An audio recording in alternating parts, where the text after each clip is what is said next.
welcome back to the Mosaic of Broken Dreams. We thought we'd ask ourselves the interview question that every creative person most hates being asked. It always gets asked eventually in some interview, and somebody will invariably say, "Where do you get your ideas?" Or, "Where do your ideas come from?" Or, "How did you come up with that idea?" And every creative person then hedges and haws and goes, but that's the question from hell. Please don't.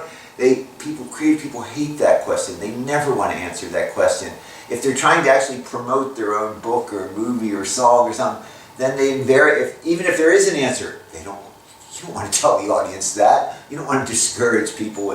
But mostly, a lot of times, people don't know.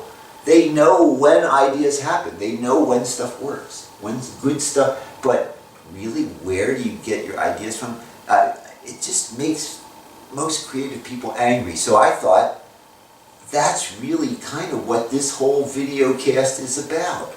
We're trying to show you where ideas come from. These aren't finished songs. These aren't finished poems. These aren't finished anything. I was out there beating on a broken piano, like reciting the Bible. That's what I do when I'm so scared that there will never be another idea, that nothing beautiful, maybe the whole world will just be ugly and there'll never be another song, another poem. That the world will just descend into chaos, madness, and ugliness. And that's when I'm like, and then I have these worlds I've created that I go to. And that piano out there is a defense. I know when certain really bad ideas attack me, I can go sit and beat on that piano and it will give me an answer. Now, I rigged it up with oscillators and wires and weird things. It's sort of prepared and sort of not prepared. But it's a world that defends me from bad ideas. Now, I don't know where the good ideas come from, but I know where bad ideas come from, and I know how to run from them. And a saxophone for me was sometimes like a sword. When demons would attack me, I knew I had my alto sax. And when I was really, it's an axe, by the way. They were called axes. But I actually thought of it as literally a weapon to defend myself, well, maybe from my own madness, but it seemed like from the madness of the world. And you can't really tell people that. If you're playing music to entertain others, they don't want to know that story. That's the last story. They really don't want to know where ideas come from. They just want good ideas. People want answers and solutions, and this is. Well, you were saying this is the difficulty with education. How do we tell people what math or physics or music or any of these things are? How do we show that, we want to throw them into this world, and yet you don't really want to tell them what it's like, that how desperate and unhappy or the kind of madness that drives people to create things. I mean, like I say, often just defense. It's often just defense from, I don't know, even simple things. Look at our horse. This horse. Horses bring me this sense of defense. That's probably some ancient thing. I know I want to feel like I could get on my horse and ride away. Mm-hmm. I don't have a horse anymore. I have a paper mache horse left over from the San Diego Opera. This is a retired opera horse. He used to be worn and, fake leather boots on the side, and the guys would dance around and sing those, Verdi operas, and where do old horses go when they're left over from the opera? But, it's like, there's a ghost in that horse, and it brings back my days at the racetrack, and but maybe that's, I often dream of horses. It's an archaic, dream of escape. As we know in Genesis, only bad people have horses. The chosen people never have horses. Only the Hittites or the Pharaoh, bad people have horses. People with horses come. It's all, they're never good. But I think even the Bible's that way. It's a whole long string of stories that they don't make sense. They contradict each other in the Old Testament, but they're all some world where somebody was like really in bad trouble and really upset, and they just stuff happens, stories, there's certain stories you can tell when stuff gets really bad, and we repeat them over and over again. It's like, and sometimes with education, I'm torn with, do we really want to show people what that's like? Most people they just want to have a happy family, make a living, have a family, get on with life. And where do ideas come from? Like I said, it seems like it's God's revenge. Ideas they're both a reward and a revenge. I don't know, John, what do you know? Well, the thing that struck me is this connection that I see between this process of math and process of music, or maybe it's process of physics or math viewed from the point of view of a physicist. When you're improvising, when you're playing something like jazz, it's hard to say. You can't really say why you chose to play a certain thing. You can just say that's what I felt. It felt right. That's where I felt like the music was going.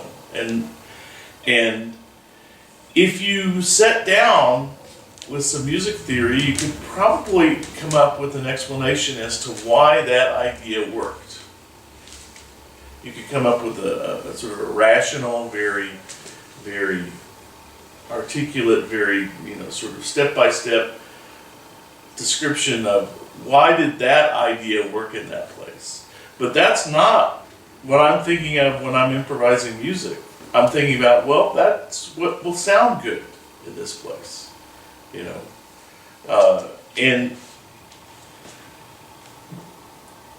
part of my issue with being a physics teacher is, I think there's a similar thing that happens when you're doing, doing physics, solving a physics problem, so trying to understand some physical model of a system. And you're applying principles, and you're trying to work out, well, how is this going to happen? What is this system going to do in this situation? And it's very similar. In fact, I think it's the same part of the brain. Very similar process of just knowing, well, I've got to do this, and I've got to do that, and I've got to do that, and then I will figure out what the answer to this question is. But and if I were to sit down and think about it very rationally, I could come up with the reasons why I did. Why did I take this step? Why did I take that step? Why did I do that? But that process of explaining it kind of in this very, what they used to call left brain, very explicit, rational process is really slow, okay? And it's really, and if you were to try to approach it that way from the get-go, it would be really hard.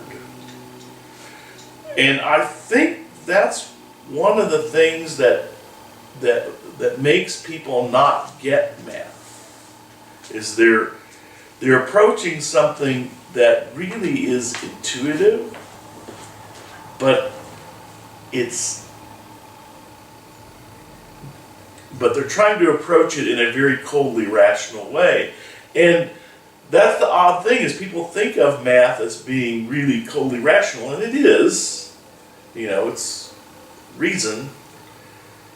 But the way you actually, quote, do math, if you're really doing math, that's not quite the process that you're doing. It's like when you were talking about the physical thing, the partial ellipses, and you have this intuition about what the derivatives are. It's not like you've gone through this cold rational process of calculating all the derivatives. Okay, you might do that in the process of proving it, but there's this intuition that tells you, oh, it's more than just the first derivative that's continuous. And my problem is, how do I Because I feel like, I'm asking these students to do physics problems and to do them fairly quickly, on an exam, for instance. How do I teach that intuition? Well, I mean, one thing I've always tried to do is get this connection between both physical things and the computer screens. Uh-huh. You can come up pretty quickly, as I found, with lots of physical devices that come up with unsolved math problems. Uh-huh. The math problems of the past, these old mechanics problems, sometimes they were just so hard they got abandoned and we just don't talk about them anymore. In other words, we put the problems we put in the book are the ones that our system will solve. Uh-huh. We don't put the ones in the book, even simple ones, that our system won't solve. For instance, in an algebra dominant curriculum, you don't put in certain kinds of loops of string on tacks because those are just not the algebra that skills. In other words, what's our goal? Is our goal to teach these mechanical skills? If so, we give them problems that are amenable to those skills. We want to reinforce people to learn. But the really asking real questions, it's like pretty quickly, you come up with things that you can't answer in any kind of interesting setting. I do this all the time, but no math teacher wants problems to come up from the students that he can't answer or that may not even yet have a known answer. And especially with computer assisted geometry and such, there's a world of new questions just exploding onto the scene, and part of it is this retrieval process. Like Marshall McLuhan said, every new information technology does, it makes certain things obsolete, like algebra drivers make actually doing algebra obsolete. Any machine can do algebra better than me. I used to be the fastest algebra kid on the block, no more. Any cheesy computer program. But, so that skill's obsolete, but something else gets retrieved. Things from the past that were important in the past that went away because of the great age of algebra. The great age of algebra, now we mechanized it. We're at that point where we finally got so good at algebra, we taught machines to do it. Leibniz's dream came true, but now there's a whole bunch of skills we don't need anymore, and we're still teaching them out in the schools because it's a ritual. It's like a religion. It's a bunch of rituals that nobody needs anymore, and yet a new bunch of problems will come about. And so that's the retrieval process, is that problems from the past come back to haunt us. And for instance, because of, like, an example, the success of algebra is bringing back graphics and geometry. Geometry is where all the cool stuff is now. 3D geometry in motion was too hard. But now the algebra allowed us to get computers, and now we're back, to a whole bunch of problems from the past that we might be able to solve them this time around. Mm-hmm. Some problems from the past that people just give up on things if they're too hard. Mm-hmm. But that world where you're willing to dive in and right away hit things that you don't know, well, see, that's not what if the school world is about testing and social, class structure, then that's not appropriate. It's like, but it's pretty easy now to come up with both physical and simulated worlds where people ask questions. And what I really like is when elementary theorems emerge that I think, that's so easy, we should have known that, but nobody noticed it. I've come up with any number of theorems in my work where they're really easy to prove, it's just nobody asked that question before. Mm-hmm. Like the perimeter on the tetrahedron one, any number of cool ones. Mm-hmm. It's like, and your wife Sally was like, wow, that's cool, and we should know that theorem, and yet it's just, again, why? Because I was playing with a computer, slicing simple shapes, just to see what it would do. So, getting people to use both software and physical worlds to do their own experiments. Well, also, here's another reason I think that schools have to be completely restructured, is that they just never ask the right problem. If you know the answer to things, then why are you bothering? It's like, we now have the just having a storehouse of facts. Again, there's a whole bunch of things that machines just do way better. And so what I guess we're all that's what our little podcast, that's what jazz is hopefully to find these things that what do humans do that machines can't do? What makes us special? See, I think we'll find out, more and more and more. But I'm often, thrown back, but both in mathematics and when I do art. I don't want to know what the answer is. If I know what the answer is, why bother? If I know what this, sometimes it's like, okay, I make money by it. I figured out a way to make something and I want to make 100 more.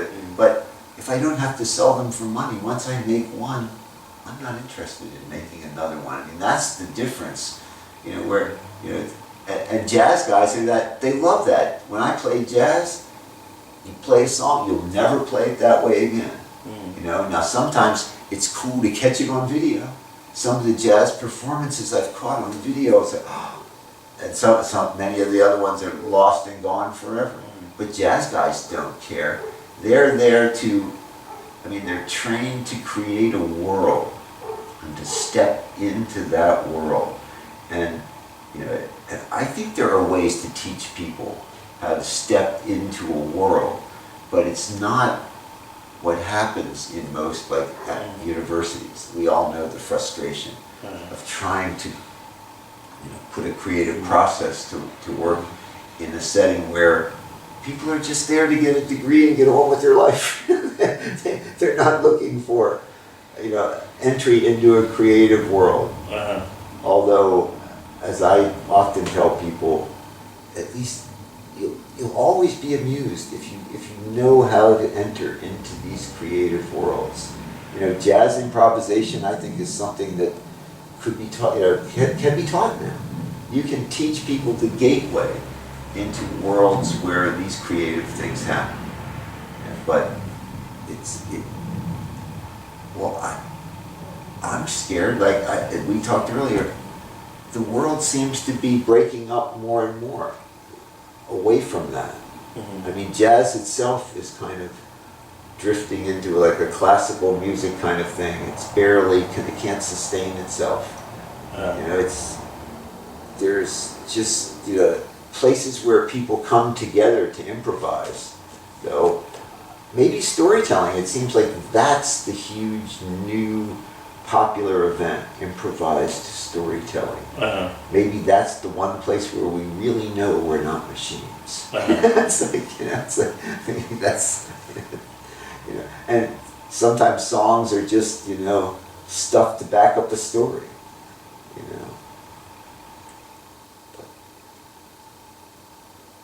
But where do ideas come from? Other than, like I say, I only come up with an idea when I have to. I must say, I don't think I ever got up one day and said, oh boy, I'm going to find a new idea today. Sometimes it was like, oh, do I need a new idea today? Why do I need them? Why do I go? By the way, there's nothing more random than gardening. Gardening is like, you can't have a plan. If you have a plan, the gardening will teach you rather quickly that, change your plan. It's like, it's a war. It's a war out there. And, things die. And you have to just be throwing things at your garden all the time, hoping that some of them will live, Imagine, I think that's what people used to be about children. Like Bach had 22 children, and when he died, there were only 7 of them left alive. It's like he was just hoping some of them, and one of them was a great pianist for Frederick the Great. One of them had a good job in music, but imagine just better have lots of kids. Half of them are probably going to die. It's just partly we've entered a world where, here's one thing I think is changing our world. We've entered a world, as many people, Dawkins and others have pointed, where violence is at the lowest level ever. Humans, your chance of being killed by other humans in the past was just way greater. And, the Reformation and the 1700s, just robbery, murder, mayhem. There were no such thing as police forces till the mid-19th century.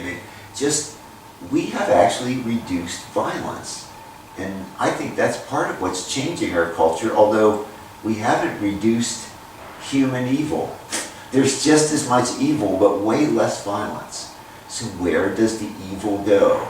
Maybe I'm thinking like Martin Luther here. There's a quantum level of, and there's where I feel art and imagination, that's where the new wars are. People seem to fear violence more than ever, even at a time when violence is at an all-time low. I mean, not that long ago, women wouldn't walk home after dark in a city like this because they were sure that it wasn't just they might get robbed, they might get mugged, they might get assaulted. You almost surely would. 200 years ago, it was just basic security and protection were so crucial, that people, I think music back then was about calming those fears of violence. And, well, I'll tell the old story of, since we played that old banjo, the old story of the banjo is that the banjo is an instrument that takes away your fear of death and violence in ways. The banjo calms the soul. It was created by Africans to calm slaves. When you get captured and become a slave, there's a real strong chance of dying of depression. And slaves are rather valuable. You don't want a lot of them to die of sadness and depression. And they learned long ago in Africa, slave traders learned that banjo music will keep newly captured slaves alive. And then they taught the banjo to the white people who were transporting slaves to America. They even hired on black banjo players who were not slaves, hired on to slave ships just to play the banjo to keep the cargo alive while they were being... The banjo is an instrument that literally was, that's where it's rooted in this. It forces you to be happy when you don't want to be happy. Maybe when, I think that's why, some certain people in my family, they loathe banjo music. It's the most manipulative music there is. The banjo says you will be happy no matter, even if you don't want to be. You play a song on the band, play the saddest song you can think of. You play it on the banjo, it's kind of happy. There's an instrument of desperation. An instrument like even my great-grandfather told me that, man, when your kids die of cholera or when the Civil War just ended, it's like, that's when the banjo was popular. It's like everyone had lost at the end of the Civil War. There wasn't a family in America that hadn't lost people. There was almost a sadness, a death cult that came over the country, and banjo music became incredibly popular. Now, that faded away. Minstrel shows with banjo music were really about this, the banjo cured a problem that we don't really have anymore. Banjo music doesn't make sense in that way anymore because we don't live in a world that has that kind of violence and disease and destruction. We don't need music that's that manipulative. And in fact, we resent it. How dare somebody play that banjo and make me happy? I don't want to be happy. We have the ability to, we want folk songs of sadness and melancholy and, like wistfulness. We can afford wistfulness and sadness. It's like when your kids just died and you don't have enough food in the winter and you're in that prairie house out in Nebraska with the sod roof and the wind is blowing and everybody's dying. It was always violin and banjo.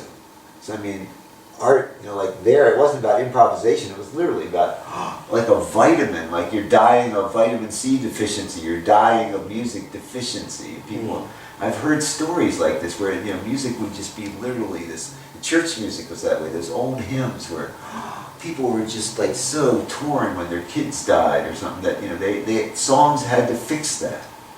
We don't have to. We don't have those problems anymore. Nobody needs music that way anymore.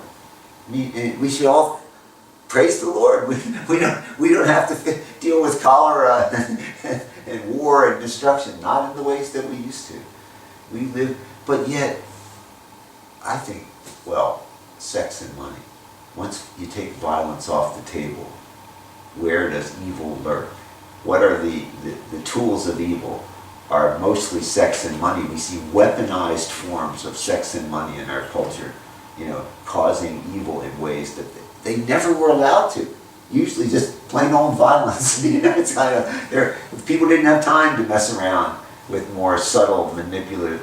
And so I think art, just like it had to protect us from these terrible things in the past, art and music now have to protect us from weaponized forms of sex and money.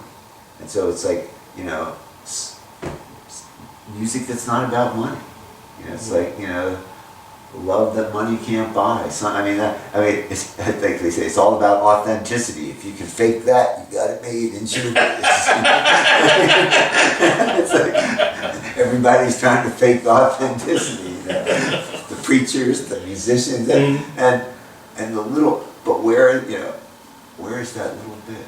You know, that little bit of I don't know. Even us, we know we're fake, but sometimes we're so fake, but we play an instrument until we make ourselves dizzy, and a moment of honesty comes out of our lying, cheating, fake selves, our rotten selves. Something better comes out of us if we can practice these things that, you know, people pass down to us. I mean, even that stupid banjo, maybe can it cure the problems of now? I don't know. Maybe it doesn't. Maybe we need, you know, maybe everybody wants.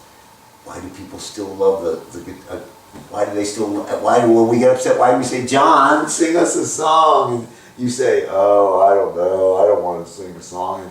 But sometimes, you know, people like me or your wife or something, we're just like, John, sing us a song. We don't want you to make us feel better. I mean, we're scared of stuff. We're not scared of being clubbed over the head, really. But we're scared of stuff. It's like, and we're scared that these worlds will go away, the worlds that saved us. I don't know. John, sing us a song. Cut. I guess I'll have to sing a song. I think John will have to sing us a song, man. Okay, this song references the myth of Robert Johnson. If you're not familiar with it, Robert Johnson, the myth says that he went to the crossroads and sold his soul to the devil to become the greatest blues guitarist. Now, did that really happen? Probably not. But the thing that Son House said, who was Robert Johnson's teacher, said that Robert Johnson was a really horrible guitarist. And he disappeared for about 2 weeks, back in, I guess, the 1920s probably. And he came back, and he was the best guitarist that Son House had ever heard in the space of 2 weeks. So, anyway, for that matter, so this is called Crossing Over Jerusalem.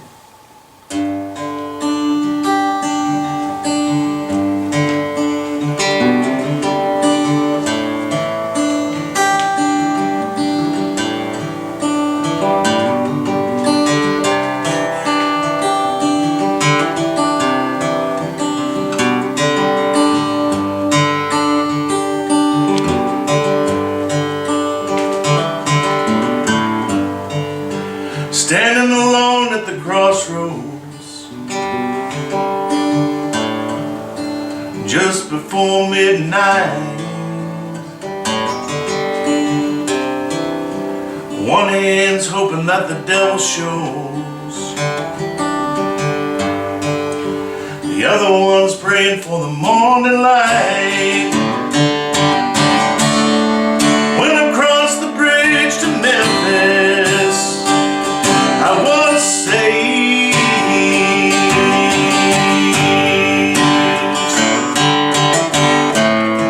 The world ate its way inside me. Anyways,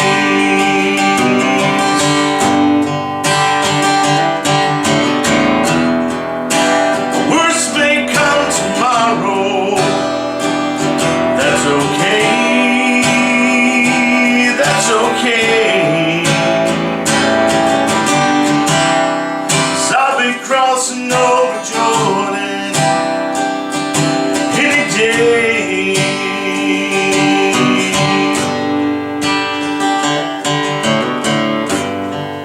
When he walked away from the crossroads, blood contract in his hand, didn't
Amen.